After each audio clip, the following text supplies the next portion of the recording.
Okay, so what is up guys, welcome back to another video. In today's video, I want to talk about this microphone in front of my face. This is the Bietrun USB microphone. It's a super affordable USB microphone. It's like $35 right now on Amazon, and if you use the link in the description below, you can actually get it for 15% off. But I do not think that you should rush and go and buy this microphone. I think it's important for you to watch this video to the end before you decide if you want to buy this microphone. So in this video, we're basically going to talk about this microphone, give it a fair chance. Even though it's a super budget microphone, is it actually worth your money? And you can then decide for yourself if this is something that you want to pick up. So first things first, the unboxing experience for this microphone. It comes in this relatively boring brown box, which is not unexpected at this price point. When you open up the box, you're basically going to be greeted with like a manual, basically this document that I'm holding right here, which basically tells you everything there is to know about the microphone, how to use it, how to set it up, and everything else that you get in the box.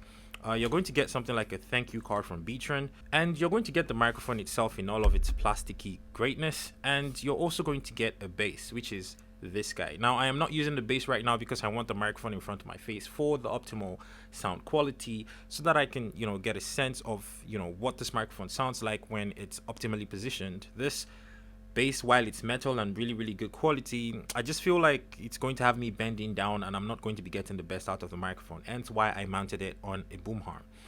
And speaking of, the microphone itself actually mounts pretty conveniently to any boom arm that you already have with the, is it 1/4 inch to 3/8 inch? Yeah, basically that adapter doesn't come in the box, but if you already have one, you're not going to have a problem mounting this microphone at all. Now beyond that, you're going to get the USB cable. It's a regular USB-A cable to USB essentially, and that's about all you get in the box, aside some nylon to wrap up the stuff and everything else like that. So let's speak about the technical specs for this microphone. Now this microphone has a frequency response range of 50 Hz to 20 kHz, which is actually not bad. I mean, it's decent frequency response, although when I actually look at the vector scope and I listen to the output of the microphone, it sounds closer to 100 Hz to 20 kHz, but maybe I'm wrong, I digress, but that's what I get. Now, speaking of the physical beats for this microphone, like I said before, it's mostly plastic, which is not great.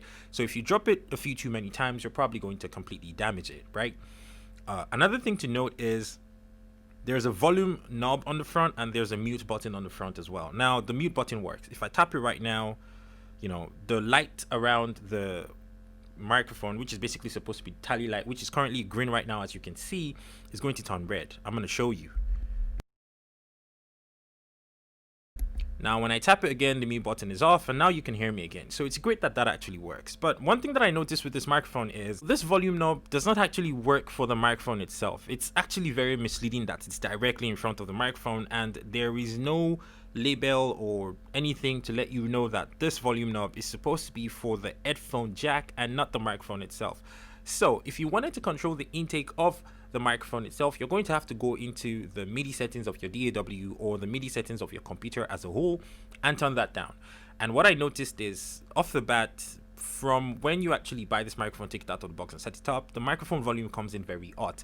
It's completely clipping and it's unusable. So you are going to have to turn down the volume at some point if you want to be able to use this microphone to its full potential, basically, or to use it to make it sound decent enough that it is usable. And as for the no latency monitoring that's underneath the microphone next to the USB port, it actually works. You get no latency monitoring. Now how good the quality of that sound is dependent on you to decide. It's not great, but it works for the price. It's actually really decent. Now I am trying to remind myself that this is only a $35 microphone.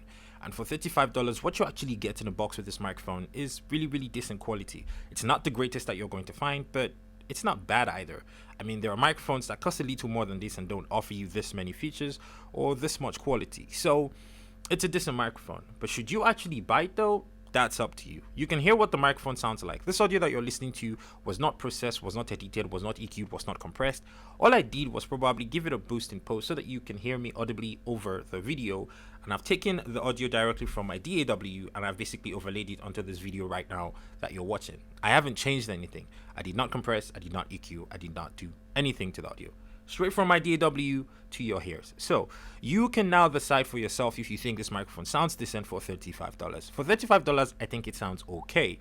And I say okay because if you had another $15 to your budget, you can get a $50 microphone bundle that's going to sound significantly better than this. It's going to blow it out of the water. So I mean, the difference between $35 and $50 is very, very minimal. So you decide for yourself if your budget is so tight that you cannot wait to save up another $15 and buy a microphone, or you have to get a $35 microphone right now.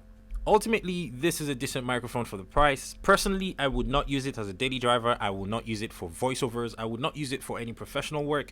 But if you're some sort of gamer, for example, who is on a tight budget, like a 15-year-old kid or a 13-year-old kid who is just looking for a first microphone to start with, it's a really, really decent basic mic, but it's not great. For the money though, it's probably an okay buy. Thank you so much for watching, and I guess I will see you on another video that was shot by Kagan. Peace. The Khan of Gods!